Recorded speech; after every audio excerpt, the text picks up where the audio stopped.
इस वक्त हमारे सहयोगी दिनेश मौर्य मुंबई से जुड़े हुए हैं। दिनेश, जो बातचीत हो रही है उससे एक अंदाज से तो समझ में आ रहा है कि ये मुलाकात क्यों अबू आजमी चाहते थे इतने दिनों से, और वो एक्चुअली में इन साहब से चाहते क्या है। लेकिन एक है तो सेफ है कम्युनल हो जाता है, बटेंगे तो कटेंगे कम्युनल हो जाता है, लेकिन हेट स्पीच देने वाले व्यक्ति से मुलाकात कम्युनल नहीं है। देखिए, चुनाव है, ऐसे में जो भी उम्मीदवार है वो हर हथकंडे अपनाते कि ज़्यादा से ज़्यादा लोगों तक वो पहुंच सके। और सलमान अजहरी जो है, उनके चाहने वाले, उन्हें उनके जो फॉलोअर्स है बड़ी संख्या में शिवाजी नगर मानकुर्द विधानसभा सीट में रहते हैं। और यही वजह है कि इस मुलाकात के बहाने अबू आजमी जो है अप्रत्यक्ष रूप से उनसे मदद मांगने गए थे। साथ ही में जो उनके फॉलोअर्स है, उनके फॉलोअर्स तक भी ये संदेशा पहुंचाना चाहते हैं कि वो भी सलमान अजहरी को मानते हैं। ऐसे में जितने भी करीब 1,90,000 से ज़्यादा मुस्लिम मतदाता है, वो सभी के सभी उनके पक्ष में मतदान कर इस तरह की सोच के साथ वो गए हुए थे।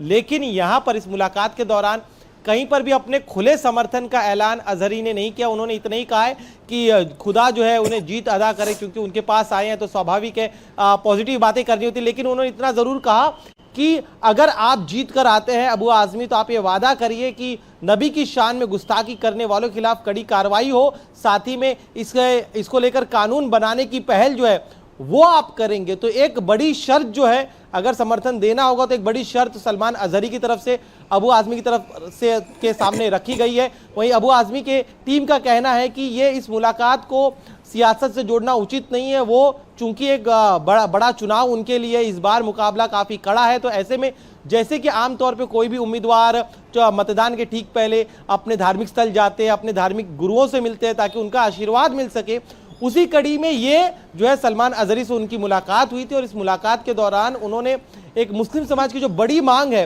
कि बड़े धर्म गुरुओं का अपमान करने वालों के खिलाफ कड़ी कार्रवाई हो, कानून बने, उसी चीज को उन्होंने दोहराया। तो ये दलील भले ही दे रहे हो अबू आजमी, लेकिन जरूर इस मुलाकात के जरिए अब किसी पॉलिटिशियन की मुलाकात अगर किसी बड़े धर्म गुरु से हो रही है तो इसका अर्थ पॉलिटिक्स से ही निकाला जाएगा।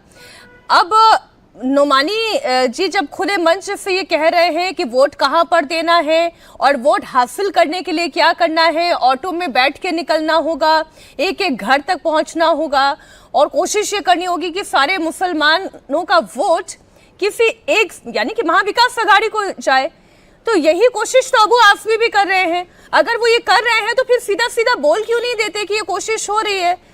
सलमान साहब से मुलाकात भी इसी कोशिश का ही एक हिस्सा है। क्या गलत है?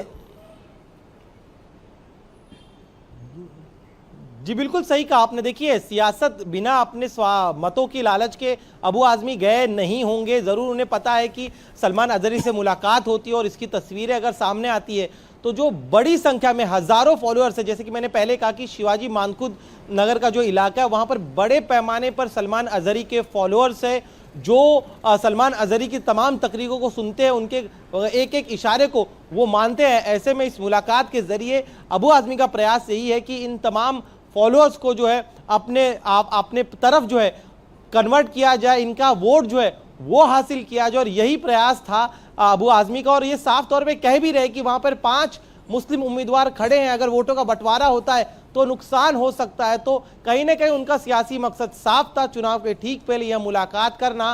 कहीं ना कहीं वो अपने इसी उम्मीद में गए थे कि सलमान अजहरी की अगर ब्लेसिंग मिल जाती है और ये संदेश अगर उनके फॉलोअर्स तक पहुंचता तो चुनाव के दौरान उन्हें फायदा हो सकता है। अब चूंकि ये वीडियो सार्वजनिक प्लेटफॉर्म पर अवेलेबल है, ऐसे में वो खुलकर तो ये बात को कबूल नहीं कर रहे हैं कि वो सियासी मकसद से गए थे, लेकिन साफ है उनका पूरा प्रयास है कि सलमान अजहरी के फॉलोअर्स के जरिए जो है वो चुनाव में जीत सके। और जो जिन नवाब मलिक से उन्हें सबसे कड़ी टक्कर मिल रही है उनको इस चुनाव में मात दे सके, और इसी कड़ी में यह मुलाकात भी हुई है। जी बहुत शुक्रिया आपका दिनेश इस पूरी जानकारी के लिए।